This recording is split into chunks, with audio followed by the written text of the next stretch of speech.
खुद जाके उनसे शायद आपको अच्छा ना लगे, लेकिन शादी करूंगा तो सिर्फ शान से। इस ड्रामा सीरियल समझौता की एपिसोड 33 में आपने देखा कि रोहेल अपनी मामा से कहता है कि मैं सिर्फ शानजी से शादी करूंगा, जिस पर उसकी मामा बहुत परेशान हो जाती हैं। अगले सीन में अलीज़े और असद के पास अलीज़े की माँ आती है और उनको चाबियाँ देती है और कहती है ये मेरे घर की चाबियाँ हैं, ये तुम लोग रख लो।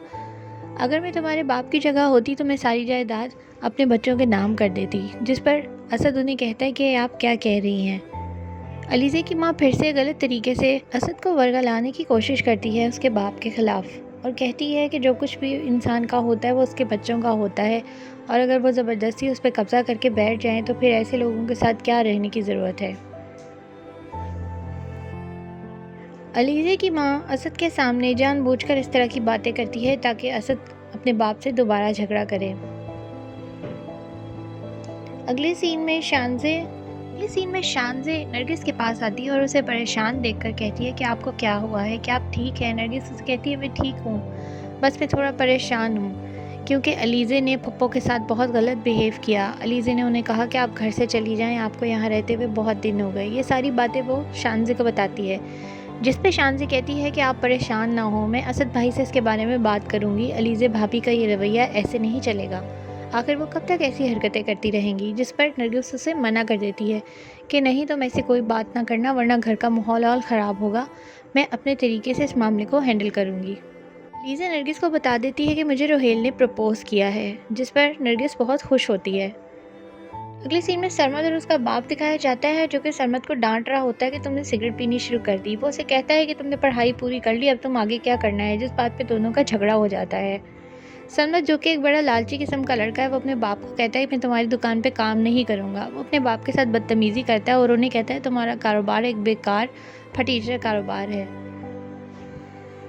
सीन में बहरीन को दिखाया जाता है, जो ज़ुहैब को बता रही होती है कि अलीज़े ने पप्पो के साथ बहुत बुरा बिहेव किया और उन्हें घर से जाने के लिए कहा, जिस पर ज़ुहैब उसे कहता है कि समझ से बाहर है कि अलीज़े को हो क्या गया है, वो ऐसी हरकतें क्यों करती है। ये बहरीन को समझाता है कि जो कुछ भी है सब कुछ पापा का है और हम पापा पे डिपेंडेंट हैं, हम उनके ख़िलाफ़ नहीं जा सकते, वरना तो वो हमें आग कर देंगे। वो अपनी बीवी को समझाता है कि हमें ऐसा, वो उसे ये कहता है कि किसी भी तरह हमें अपनी सौतेली माँ को अपने बाप की ज़िंदगी से निकालना पड़ेगा, क्योंकि वो आजकल उनकी बातों का बहुत असर लेने लग गए हैं, जिसकी वजह से हमारी ज़िंदगी पे बुरा असर पड़ सकता है। रोहेल अपनी माँ से कहता है कि मैं आपकी वापसी की टिकट करा देता हूँ, क्योंकि मैं आपके साथ नहीं जाऊँगा, चाहे मेरी शानज़े से शादी हो या ना हो। रोहेल की यह हरकत बिल्कुल अच्छी नहीं लगी, क्योंकि उसने अपनी मामा के साथ इस तरीके से बात की। अगले सीन में अलीज़े को दिखाया जाता है, जो कि असद के सामने बैठकर मगरमच्छ के आंसू बहा रही होती है, और जो बदतमीज़ी उसने की उसको कवर करने के लिए वो सारा इल्ज़ाम फुप्पो और नरगिस पर डाल देती है कि मैंने कोई बदतमीज़ी नहीं की, बल्कि उल्टा उन लोगों ने मुझ पे झूठा इल्ज़ाम लगाया, जिस पे असद उसके आंसुओं के बहाने पिघल जाता है। सरमद की यूनिवर्सिटी का लास्ट दिन और वो कह रहा होता है कि शानज़े को पटाने का यह आखिरी मौका है। अगले सीन में नरगिस और वकार एक दूसरे से बातें कर रहे होते हैं। नरगिस उसको बताती है कि शानज़े को रोहेल ने प्रपोज़ कर दिया है, और ये बात मुझे शानज़े ने बताई है, जिस पर रोहेल खुश होता है कि क्या आप दोनों की बहुत अच्छी दोस्ती हो गई है। ये बहुत अच्छी बात है। यूनिवर्सिटी के स्टूडेंट्स शानज़े के ऊपर कलर फेंक देते हैं और शोर मचाते हैं कि आज यूनिवर्सिटी का आखिरी दिन है, जिस पर शानज़े को अच्छा नहीं लगता और वो अपना चेहरा साफ़ करने के लिए वॉशरूम की तरफ चली जाती है। नरगिस असद के पास आती है और उसे कहती है कि मैं तुमसे कुछ बात करना चाहती हूँ, जिस पर कि वो उसे सारा कुछ बताती है कि किस तरह अलीज़े ने फुप्पो के साथ बदतमीज़ी की और उनको घर से जाने के लिए कहा। अभी वो ये बातें बता रही होती है कि पीछे से अलीज़े की माँ आ जाती है और चीखने चिल्लाने लगती है, और उसे कहती है तुम मेरी बेटी पर झूठा इल्ज़ाम लगा रही हो। वो अलीज़े को बुलाती है और उससे पूछती है कि क्या तुमने ऐसा किया, तो अलीज़े झूठ बोलती है और साफ मुकर जाती है कि मैंने ऐसा कुछ नहीं किया, बल्कि ये इल्ज़ाम लगा रही हैं। इस बात पर पीछे से फुप्पो भी आकर अलीज़े से कहती हैं कि तुम झूठ बोल रही हो, तुमने मेरे साथ बदतमीज़ी की, मुझे घर से जाने के लिए कहा। सच कहता है अलीज़े किसी से माफ़ी नहीं मांगेगी। शानज़े वॉशरूम में मौजूद होती है और उसके पीछे सरमद आ जाता है। ये बात शानज़े को बहुत बुरी लगती है।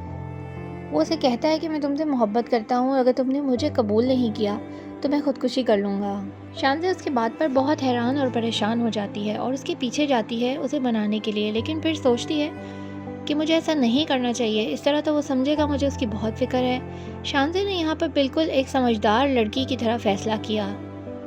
ज़्यादातर लड़कियाँ इस सिचुएशन में बेवकूफ़ाना फ़ैसले कर देती हैं, जो कि गलत साबित होते हैं। सुहेब और उसका बाप आपस में बिजनेस के हवाले से बात करते हैं। इतने में घर से फ़ोन आ जाता है कि घर में अलीज़े और असद और बाकी सबका झगड़ा हो गया है और वो घर छोड़ के जा रहे हैं। नरगिस अलीज़े के पास आती है और उसे कहती है कि प्लीज़ ऐसा मत करो, कहीं मत जाओ। जिस पर अलीज़े उससे बदतमीज़ी करती है कि आप यही चाहती थी कि हम घर छोड़कर चले जाएं और आप घर की हुक्मरानी करें, आप घर की मालकिन बनना चाहती थी। जिस पर नरगिस गुस्सा हो जाती है। नरगिस ने यहाँ पर पहली दफ़ा एक सही स्टेप लिया है कि उसने अलीज़े को उसकी बदतमीज़ी का सही जवाब दिया और उसे कहती है कि तुम बाहर में जाओ। अगले सीन में सरमद की माँ उसकी बेटी को कहती है कि तुम्हें देखने के लिए लोग आ रहे हैं, तुम जाके पार्लर से तैयार हो जाओ। अलीज़े जो कि गुस्से में होती है, उसकी माँ आकर बैठ जाती है उसके पास और उसे वरगलाने लग जाती है कि ये तुम क्या फ़ैसला कर रही हो, तुम अपने हाथों से सब कुछ नरगिस के हवाले कर रही हो। उसकी माँ उसे फिर से भड़काने लगती है कि अगर तुम यहाँ से चली जाओगी तो कोई तुम्हें तुम्हारा हिस्सा नहीं देगा, ये सब लोग तुम्हें यहाँ से आउट कर देंगे। वो उसे मज़ीद भड़काती है कि तुम्हें किस तरीके से चालबाजियों से इस घर में रहते हुए अपनी जगह बनानी है और सारी प्रॉपर्टी हथियारनी है। अलीज़े की माँ एक ऐसा कैरेक्टर है जो कि इस ड्रामे में पूरे फसाद की जड़ है। सरमद अपने दोस्त को बता रहा होता है कि शानज़ी को फंसाने की बहुत कोशिश की लेकिन वो मेरे हाथ नहीं आई। नरगिस अपने रूम में परेशान बैठी होती है कि शानज़ी वहाँ पर आ जाती है और वो उसे पूछती है कि आपको क्या परेशानी है। तो वो उसे बताती है कि घर का माहौल ठीक नहीं है। मैंने अलीज़े और असद से बात करने की कोशिश की तो उल्टा अलीज़े ने मुझ पर ही इल्ज़ाम लगा दिए और मामला मज़ीद ख़राब हो गए। शानज़ी ये सुनकर परेशान हो जाती है। वो कहती है कि मैं बात करूँगी, जिस पर नरगिस उसे मना कर देती है। कहती है कि ऐसी कोई बात ना करना जैसे तुम्हारा दिल बुरा हो जाए, क्योंकि असद किसी की बात सुनने को तैयार